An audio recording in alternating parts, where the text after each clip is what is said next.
ക്ലാസ്സിൽ നമ്മൾ marginal distribution of multivariate normal ആണ് പഠിച്ചത്. അപ്പം ഈ ക്ലാസ്സിൽ കണ്ടീഷണൽ ഡിസ്ട്രിബ്യൂഷനാണ് നമ്മൾ കാണുന്നത്. ഓക്കെ, അപ്പം കണ്ടീഷണൽ ഡിസ്ട്രിബ്യൂഷൻ നമ്മൾ രണ്ട് കേസിൽ കാണുന്നു. ഒന്ന് കൊവേരിയൻസസ് 0 ആകുന്ന കേസും രണ്ടാമതായിട്ട് കൊവേരിയൻസസ് നോൺ 0 ആകുന്ന കേസ്. അപ്പം നമുക്കറിയാം മൾട്ടിവേരിയേറ്റ് നോർമലിന് കൊവേരിയൻസ് 0 ആണെങ്കിൽ എന്താണ്, ആ റാൻഡം വേരിയബിൾസ് അല്ലെങ്കിൽ റാൻഡം സബ് വെക്ടേഴ്സ് എന്ന് പറയുന്നത് ഇൻഡിപെൻഡൻ്റ് ആയിരിക്കും. ഓക്കെ, അപ്പം അത് തന്നെയാണ് നമ്മൾ കൊവേരിയൻസ് 0 ആകുന്ന കേസിൽ ഇവിടെ പ്രൂവ് ചെയ്യാൻ പോകുന്നത്. കൊവേരിയൻസ് 0 ആകുന്ന കേസ് അതാണ് first case, that is σ12 equal to 0. അപ്പോൾ σ12 0 ആണെന്ന് പറഞ്ഞാൽ σ21 0. അപ്പം ഇത് ഏതിൻ്റെ കൊവേരിയൻസ് ആണ്? നമ്മൾ രണ്ട് സബ് വെക്ടേഴ്സ് കൺസിഡർ ചെയ്യുന്നു, x1ഉം x2. അതിൻ്റെ കൊവേരിയൻസ് ആണ് 0. അപ്പോൾ അതെങ്ങനെയാണെന്നുള്ളത്, എങ്ങനെയാണ് കൺസിഡർ ചെയ്യേണ്ടതെന്നുള്ളത് നമ്മൾ കഴിഞ്ഞ ക്ലാസ്സിൽ പഠിച്ചതാണ് അല്ലേ? അതെ, അപ്പം അതിൻ്റെ ഡിസ്പേർഷൻ മെട്രിക്സ് ആണ്. ഫസ്റ്റ് സബ് മെട്രിക്സിൻ്റെ ഡിസ്പേർഷൻ മെട്രിക്സ് ആണ് σ11. അടുത്ത സബ് മെട്രിക്സിൻ്റെ ഡിസ്പേർഷൻ മെട്രിക്സ് ആണ് σ22. അപ്പം x1ഉം x2ഉം തമ്മിലുള്ള കൊവേരിയൻസ് ആണ് σ12 അല്ലെങ്കിൽ σ21 എന്ന് പറയുന്നത്. രണ്ടും ഈക്വൽ ആണ്. അപ്പം ഡിറ്റർമിനന്റ് സിഗ്മ എന്ന് പറയുന്ന മെട്രിക്സ് ഈ ഒരു ഫോമിൽ വരും. അതിൽ തന്നെ σ11ഉം σ22. സിഗ്മ ഒരു p/p മെട്രിക്സ് ആണെങ്കിൽ σ11 എന്ന് പറയുന്ന ഒരു r/r മെട്രിക്സ് ആണ്. σ22 എന്ന് പറയുന്നത് ഒരു p-r into p-r matrix. Okay, അപ്പോൾ ഡിറ്റർമിനന്റ് സിഗ്മ എന്ന് പറയുന്നത് ഡിറ്റർമിനന്റ് ഓഫ് σ11 into σ22. അപ്പോൾ σ11ഉം σ22ഉം മെട്രിക്സസ് ആയതുകൊണ്ട് അതിനെ product of determinants of the matrices എന്ന് കൺസിഡർ ചെയ്യാം. That is determinant σ11 into determinant σ22. Okay, ഇനി നമുക്ക് ഡിറ്റർമിനന്റ് സിഗ്മ വരുന്നിടത്ത് ഇത് സബ്സ്റ്റിറ്റ്യൂട്ട് ചെയ്താൽ മതി. അപ്പോൾ ഇത് എവിടെയാണ്? f of x1 x2 നമ്മൾ കൺസിഡർ ചെയ്യുക. അതായത് അതിൻ്റെ ആ ജോയിന്റ് ഡെൻസിറ്റി ഉണ്ടല്ലോ, അത് നമ്മൾ കൺസിഡർ ചെയ്യുക. അപ്പോൾ നമ്മുടെ p റാൻഡം വേരിയബിൾസിൻ്റെ p/1 മെട്രിക്സിൻ്റെ ജോയിന്റ് ഡെൻസിറ്റിയാണ് നമ്മൾ കൺസിഡർ ചെയ്യുന്നത്. അപ്പോൾ നമ്മൾ രണ്ട് സബ് വെക്ടേഴ്സ് കൺസിഡർ ചെയ്തിരുന്നത് കൊണ്ട് നമുക്കതിനെ fx1 x2 of x1 x2 എന്ന് വിളിക്കാം. അപ്പം നമുക്ക് ഇതിൻ്റെ ജോയിന്റ് ഡെൻസിറ്റി അറിയാമല്ലോ, എന്താണ്? 2π raised to minus p/2 determinant sigma raised to minus 1/2 e raised to minus 1/2 x minus mu transpose sigma inverse x minus mu. Okay, അപ്പം അവിടെ നമ്മൾ ഈ x1 x2 എന്നുള്ളത് കൺസിഡർ ചെയ്തുകൊണ്ട് സിഗ്മയ്ക്കും 2πയ്ക്കും ഒക്കെ അതിൻ്റെ പവറൊക്കെ നമുക്ക് മാറ്റി എഴുതാം. സോ നമുക്ക് ആ ജോയിന്റ് ഡെൻസിറ്റീനെ ഈ ഒരു ഫോമിൽ എഴുതാൻ പറ്റും അല്ലേ? 2π raised to minus p/2 ആണ്. അതിനെ 2π raised to minus r/2 into 2π raised to minus p minus r/2. Okay, അതിൻ്റെ സം എന്ന് പറയുന്നത് മൈനസ് p/2 ആണ് വരിക. ഇനി determinant sigma raised to minus 1/2. അപ്പോൾ ഡിറ്റർമിനന്റ് സിഗ്മനെ നമുക്ക് ഡിറ്റർമിനന്റ് σ11 into ഡിറ്റർമിനന്റ് σ22 എന്ന് എഴുതാൻ പറ്റും. അതേപോലെ തന്നെ എക്സ്പൊണന്റ് വരുന്ന ടേമിനെ നമുക്കിങ്ങനെ രണ്ടായിട്ട് എഴുതാൻ പറ്റും. അപ്പോൾ നോക്കിക്കേ, ഇതിനകത്ത് നിന്ന് നമുക്ക് എന്താണ് കിട്ടുന്നത്? 2π raised to minus r/2 into determinant σ11 raised to minus 1/2 into e raised to minus 1/2 x1 minus mu1 prime σ11 inverse x1 minus mu1. എന്താണ്? fx1 ഓഫ് x1, അതായത് ഫസ്റ്റ് സബ് വെക്ടറിൻ്റെ മാർജിനൽ ഡെൻസിറ്റിയാണ് വരുന്നത്. ശരിയാണല്ലോ? അപ്പം ഇതിനെ നമുക്ക് ആ മാർജിനൽ ഡെൻസിറ്റിയുടെ പ്രൊഡക്റ്റ് ആയിട്ട് കൺസിഡർ ചെയ്യാലോ. ഇത് എങ്ങനെ എഴുതാൻ പറ്റുമല്ലോ? മാർജിനൽ ഡെൻസിറ്റീസിന്റെ പ്രൊഡക്റ്റ് ആണല്ലോ ഈ കിടക്കുന്നത്. സോ എന്താണ് ഇവിടെ സംഭവിച്ചത്? Joint density equal to product of the marginal densities. അതായത് കൊവേരിയൻസ് 0 ആകുന്ന കേസിൽ രണ്ട് സബ് വെക്ടേഴ്സ് x1ഉം x2ഉം ഇൻഡിപെൻഡൻ്റ് ആണ്. സോ ഇവിടെ കണ്ടീഷണൽ ഡെൻസിറ്റി എങ്ങനെയാണ് വരുന്നത്? So the conditional density of x1 for a given subvector x2 is equal to the marginal density of x1. അതായത് കണ്ടീഷണൽ ഡിസ്ട്രിബ്യൂഷൻ എന്ന് പറയുന്നത് x1ൻ്റെ മാർജിനൽ ഡിസ്ട്രിബ്യൂഷന് ഈക്വൽ ആണ്. എപ്പോഴാണ്? കൊവേരിയൻസ് 0 ആകുന്ന കേസിൽ, അല്ലെങ്കിൽ ആ സബ് വെക്ടേഴ്സ് ഇൻഡിപെൻഡൻ്റ് ആകുന്ന കേസിൽ. ഓക്കെ, അപ്പം നമുക്കൊരു മെട്രിക്സ് തന്നിട്ടുണ്ട്. അപ്പോൾ അതിൻ്റെ ഡിസ്പെർഷൻ മെട്രിക്സിലെ കൊവേരിയൻസ് വരുന്ന ടേംസ് 0 ആണെങ്കിൽ അവിടെ നിന്ന് കണ്ടീഷണൽ ഡെൻസിറ്റീസ് കാണണമെങ്കിൽ നമുക്ക് മാർജിനൽ ഡെൻസിറ്റി മാത്രം കണ്ടാൽ മതി. അത് നിങ്ങൾക്ക് പ്രോബ്ലം ചെയ്യുന്ന സമയത്ത് മനസ്സിലാവും. ഓക്കെ, അപ്പം ഇത് ഓർത്തിരിക്കാം. അപ്പം അടുത്ത കേസ് 2 എന്താണ്? Covariance is not equal to 0. So in this case we consider a non-singular transformation y equal to cx. അപ്പോൾ non-singular transformation എന്ന് പറഞ്ഞാൽ എന്താണ്? Determinant c not equal to 0. Okay, അപ്പം ഡിറ്റർമിനന്റ് c എന്താണ്? 1 ആകുന്നത് പോലെ നമ്മളൊരു c ഡിഫൈൻ ചെയ്തിരിക്കുകയാണ്. ഓക്കെ, എന്താണ് c? c ഒരു 2x2 മെട്രിക്സ് ആണ്. സിയുടെ ഫസ്റ്റ് എലമെന്റ് എന്ന് പറയുന്നത് IR, അതായത് ഒരു R/R ഐഡന്റിറ്റി മെട്രിക്സ്.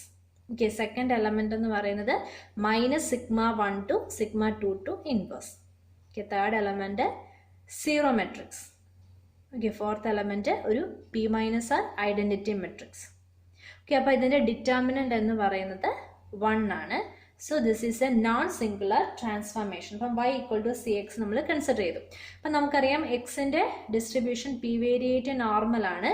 അങ്ങനെയാണെങ്കിൽ സി എക്സിന്റെ ഡിസ്ട്രിബ്യൂഷൻ എങ്ങനെയാണെന്ന് നമുക്കറിയാം. നമ്മൾ കഴിഞ്ഞ ക്ലാസ്സിൽ കണ്ടതാണ് അല്ലേ?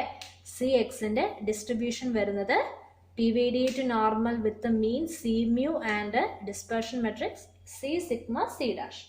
അപ്പം നമ്മൾ സി മ്യൂവും സി സിഗ്മ സി ഡാഷും എന്താണെന്ന് കണ്ടുപിടിക്കാൻ പോകുന്നു. അപ്പം അത് കണ്ടുപിടിച്ച് എഴുതാലോ. സോ നമുക്ക് സി മ്യൂ കിട്ടുന്ന എങ്ങനെയാണ്? സി എന്ന് പറയുന്ന matrix into mu vector μ1 μ2. Okay, അത് മൾട്ടിപ്ലൈ ചെയ്യുമ്പം ഇങ്ങനെ μ1 minus σ1 to σ2 to inverse μ2, second element μ2, then C sigma C dash. അത് എങ്ങനെയാണ് കണ്ടുപിടിക്കുന്നത്? നോട്ടിൽ ഡിസ്ക്രൈബ് ചെയ്തിട്ടുണ്ട്. അത് വെച്ചിട്ട് എങ്ങനെ കിട്ടും? σ11 minus σ1 to σ2 to inverse σ21, next element 0, next element 0, last σ22. അപ്പം ഇതാണ് നമ്മുടെ y എന്ന് പറയുന്ന ന്യൂ ട്രാൻസ്ഫോംഡ് റാൻഡം വെക്ടറിന്റെ ഡിസ്ട്രിബ്യൂഷൻ ആയിട്ട് വരുന്നത്. അപ്പം y1ന്റെ മീൻ ആണ് എന്ത്? μ1 minus σ1 to σ2 to inverse μ2. Okay, y1ന്റെ ഡിസ്പെർഷൻ ആണ് σ11 മൈനസ് σ1 to σ2 to ഇൻവേഴ്സ് σ21 എന്ന് പറയുന്നത്. ക്ലിയർ ആണല്ലോ? ഇനി y2ന്റെ മീൻ ആണ് μ2. y2ന്റെ ഡിസ്പെർഷൻ എന്താണ്? σ22. ഓക്കെ, ഇത്രയും കാര്യങ്ങൾ ഓർത്തിരിക്കാം. അപ്പം ഇതിനകത്ത് ഇത് ഉപയോഗിച്ചിട്ടാണ് നമ്മൾ കണ്ടീഷണൽ ഡെൻസിറ്റി കണ്ടുപിടിക്കാനായിട്ട് പോകുന്നത്. അപ്പോൾ ഇവിടെ നമ്മൾ കണ്ടു y1, ഈ y-യുടെ ഡിസ്ട്രിബ്യൂഷൻ കണ്ടുപിടിച്ചപ്പം y1ന്റെയും y2ന്റെയും കൊവേരിയൻസ് എന്ന് പറയുന്നത് 0 ആണ്. Which means y1 and y2 are independent. Okay, ശരിയാണല്ലോ?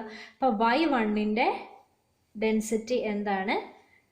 R variate normal with mean μ1.2 and dispersion σ11.2. അതായത് μ1.2 എന്ന് പറയുന്നത് എന്താണ്? μ1 മൈനസ് σ1 to σ2 to ഇൻവേഴ്സ് μ2. σ11.2 എന്ന് പറയുന്നത് എന്താണ്? σ11 മൈനസ് σ1 to σ2 to ഇൻവേഴ്സ് σ21. അപ്പം ഇത് നമ്മൾ ഓർത്തിരിക്കേണ്ട ഒരു വാല്യൂസ് ആണ്. പിന്നീടാണെങ്കിൽ നിങ്ങൾക്ക് ആവശ്യം വരുന്നതാണ്. ഓക്കെ, അപ്പം y2ന്റെ ഡിസ്ട്രിബ്യൂഷൻ എന്താണ്? P-R variate normal with mean μ2 and dispersion matrix σ22. അത് നമ്മുടെ x2ന്റെ സെയിം ഡിസ്ട്രിബ്യൂഷൻ. ക്ലിയർ ആണല്ലോ? സോ നമ്മൾ ഇപ്പം കണ്ടതെന്ന് നമുക്ക് മനസ്സിലായി x2ന്റെയും y2ന്റെയും ഡിസ്ട്രിബ്യൂഷൻ സെയിം ആണ്. അതായത് f of x2 എന്ന് പറയുന്നത് f of y2 തന്നെയാണ് അല്ലേ? x2ഉം y2ഉം ഏത് ഡിസ്ട്രിബ്യൂഷനാണ് ഫോളോ ചെയ്യുന്നത്? P-R normal with mean μ2 and variance sigma. Clear ആണല്ലോ? ഓക്കെ, അപ്പം y എന്ന് പറയുന്ന ട്രാൻസ്ഫോർമേഷൻ എന്താണ്? cx, where determinant c equal to 1. Okay, determinant c 1 ആണ്. ഓക്കെ, അങ്ങനെയാണെങ്കിൽ x1 x2ന്റെ ജോയിന്റ് ഡെൻസിറ്റി എന്ന് പറയുന്നത് y1 y2ന്റെ ജോയിന്റ് ഡെൻസിറ്റിക്ക് ഈക്വൽ ആണ് എന്ന് പറയാൻ പറ്റും. ഓക്കെ, അപ്പം നമുക്കറിയാം y1 y2ന്റെ ഡെൻസിറ്റി കണ്ടു. അവിടെ y1ന്റെ y2ന്റെയും കൊവേരിയൻസ് 0 ആണ്. അതുകൊണ്ട് y1ഉം y2ഉം ഇൻഡിപെൻഡൻ്റ് ആണ്. അങ്ങനെയാണെങ്കിൽ ആ ജോയിൻ്റ് ഡെൻസിറ്റിയെ നമുക്ക് മാർജിനൽ ഡെൻസിറ്റീസിൻ്റെ പ്രൊഡക്റ്റ് ആയിട്ട് എഴുതാമല്ലോ അല്ലേ? F of y1 into F of y2 എന്ന് എഴുതാം. സോ x1 x2ൻ്റെ ജോയിൻ്റ് ഡെൻസിറ്റീനെ നമുക്ക് y1 y2ൻ്റെ മാർജിനൽ ഡെൻസിറ്റീസിൻ്റെ പ്രൊഡക്റ്റ് ആയിട്ട് എഴുതുന്നതിൽ തെറ്റില്ല. സോ ഇനി നമുക്ക് കണ്ടീഷണൽ ഡെൻസിറ്റി എങ്ങനെയാണ് വരുന്നതെന്ന് നോക്കാം. So the conditional density of x1 for a given subvector x2 is equal to the marginal density of y1. അതായത് x1 given x2ൻ്റെ conditional density is identically distributed as the marginal density of y1. Okay, അപ്പം x1 given x2 follows r variate normal distribution with the mean എന്താണ് mu 1.2 and variance sigma 11.2. ആദ്യം കണ്ടുപിടിച്ചിരുന്നു y1 എന്താണ് x1 minus sigma 1 sigma 2 inverse x2 അല്ലേ? ആദ്യം transformation table മെട്രിക്സിൽ നമ്മൾ y1ൻ്റെയും y2ൻ്റെയും values കണ്ടുപിടിച്ചിരുന്നു. Okay, അപ്പം y1ൻ്റെ density എഴുതുമ്പോൾ എങ്ങനെയാണ് വരിക? 2π raised to minus r/2 determinant sigma 11.2 raised to minus 1/2 e raised to minus 1/2 y1 minus mu 1.2 transpose sigma 11.2 inverse y1 minus mu 1.2. Okay, അപ്പം നമുക്കിത് x1 given x2ൻ്റെ distribution ആക്കുമ്പോൾ ഈ y1ന് പകരം നമുക്ക് x1 x2ൻ്റെ ടേംസിൽ വേണം എഴുതാൻ അല്ലേ? അപ്പം y1 മൈനസ് മ്യൂ 1.2 അതായത് എക്സ്പോണൻറ്റിലുള്ള y1 മൈനസ് മ്യൂ 1.2വിനെ നമ്മൾ എഴുതുമ്പോൾ x1ൻ്റെ ടേംസിൽ എഴുതുമ്പം നമുക്ക് എന്ത് കിട്ടും? x1 minus of mu 1 plus x2 minus mu 2 into sigma 1 two sigma 2 inverse.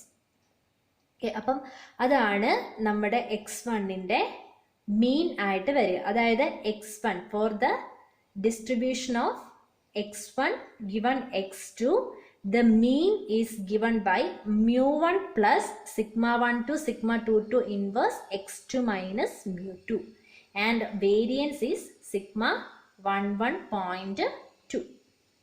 Okay, അപ്പോൾ എങ്ങനെയാണ് ഡിസ്ട്രിബ്യൂഷൻ എഴുതുക?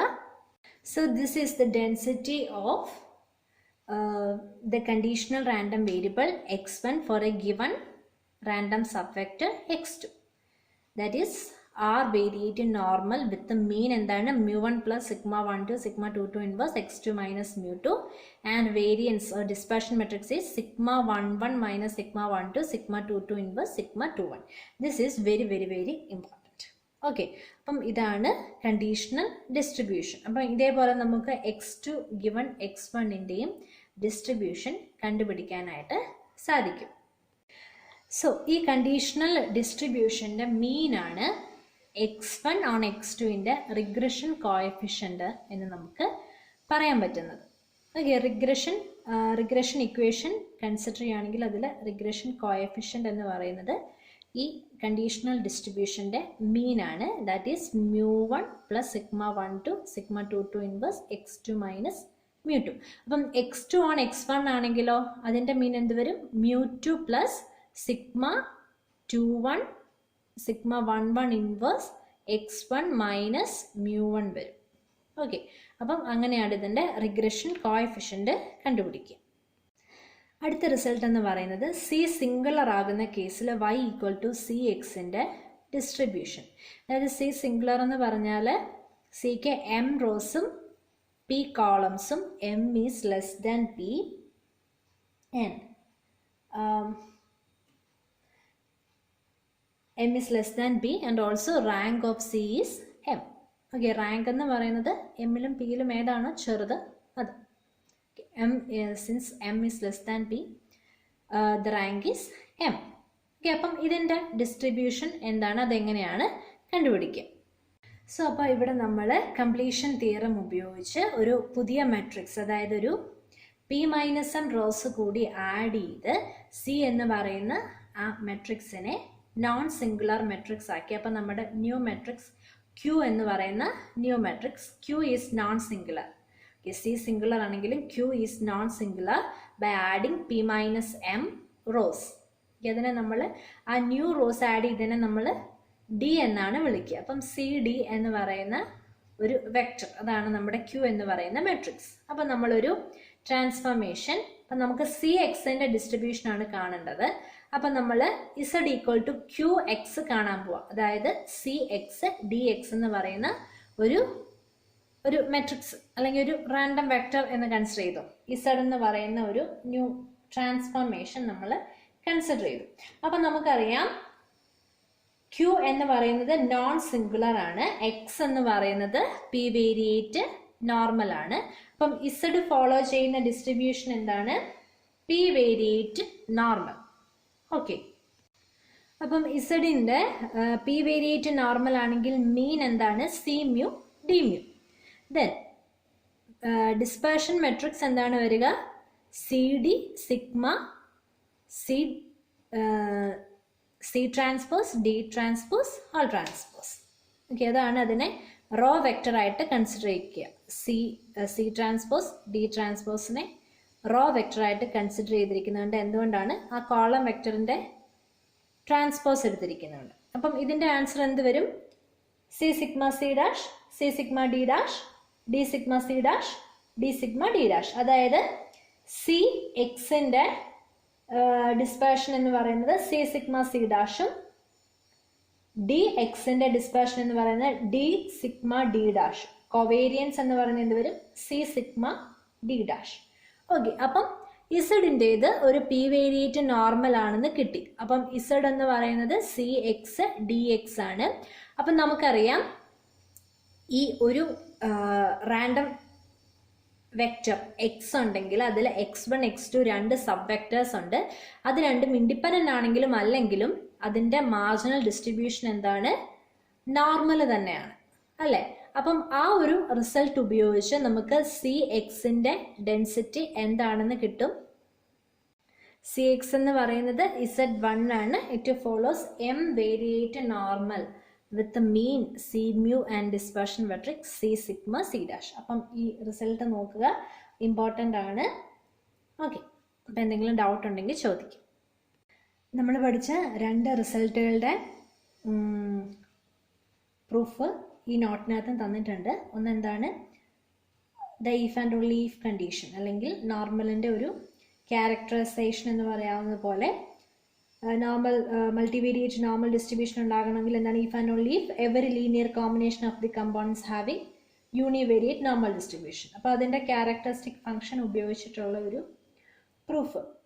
അത് നിങ്ങളുടെ മറ്റേ നോട്ടിൽ ഉണ്ടായത് തന്നെ ആവണമെന്ന് നിർബന്ധമില്ല. പല വർഷങ്ങളിലുള്ള നോട്ടായതുകൊണ്ടാണ് പലതരത്തിലുള്ള പ്രൂഫ്. നിങ്ങൾക്ക് എളുപ്പമുള്ളത് പഠിക്കാവുന്നതാണ്.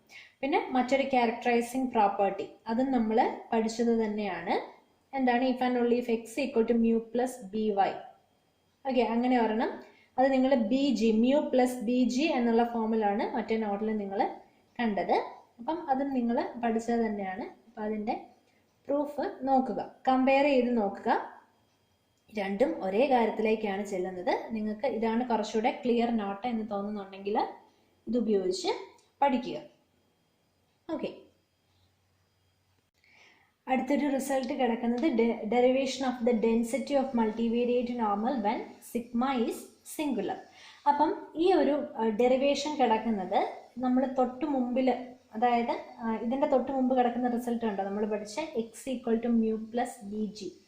ആ ഒരു റിസൾട്ട് ഉപയോഗിച്ച് പിന്നെ ഇതിൻ്റെ മാർജിനൽ ഡെൻസിറ്റീസ് ഉപയോഗിച്ചൊക്കെയുള്ള ഒരു ഡെറിവേഷനാണ് നിങ്ങൾക്ക് സിഗ്മ സിംഗുലർ ആകുന്ന കേസിൽ. നമ്മൾ നേരത്തെ പറഞ്ഞിരുന്നു സിഗ്മ സിംഗുലർ ആകുന്ന കേസ് എന്ന് പറഞ്ഞാൽ ഡിറ്റർമിനന്റ് സിഗ്മ ഈക്വൽ ടു 0. ആ ഒരു കേസിൽ ഡീജനറേറ്റ് ഡിസ്ട്രിബ്യൂഷൻ ആണെന്ന് പറഞ്ഞിരുന്നു. അപ്പം അങ്ങനെ ഒരു കേസിൽ നമ്മൾ എക്സിനെ മ്യൂ പ്ലസ് ബി വൈ എന്ന് കൺസിഡർ ചെയ്തുകൊണ്ട് എക്സിൻ്റെ ഡെൻസിറ്റി ഡിറൈവ് ചെയ്യുന്നതാണ്. അപ്പം നിങ്ങൾ സ്വന്തമായിട്ട് ഇത് നോക്കുക. അപ്പം ഇത്രയും നിങ്ങൾ പഠിച്ചത് വെച്ചിട്ട്, ഇതുവരെ പ്രോപ്പർട്ടീസ് പഠിച്ചത് വെച്ചിട്ട് നിങ്ങൾക്ക് സ്വന്തമായിട്ട് മനസ്സിലാക്കാൻ പറ്റുന്ന ഒരു ഡെറിവേഷനാണ് ഇത്. അപ്പം നിങ്ങളിത് സ്വന്തമായിട്ട് നോക്കുക, തമ്മിൽ ഡിസ്കസ് ചെയ്യുക. പിന്നീട് എന്തെങ്കിലും ഡൗട്ട് ഉണ്ടെങ്കിൽ എൻ്റെ അടുത്ത് ചോദിക്കാവുന്നതാണ്. ഓക്കെ, അപ്പം ഇതിൽ അടുത്ത കിടക്കുന്നത് എക്സ്പോണൻറ്റിൻ്റെ ഡിസ്ട്രിബ്യൂഷൻ. അപ്പോൾ അതിൻ്റെ പ്രൂഫ് കംപ്ലീറ്റ് അല്ല, അത് നിങ്ങൾ നോക്കണ്ട, ബാക്കി അടുത്ത ദിവസം നമുക്ക് നോക്കാം. Okay, thank you.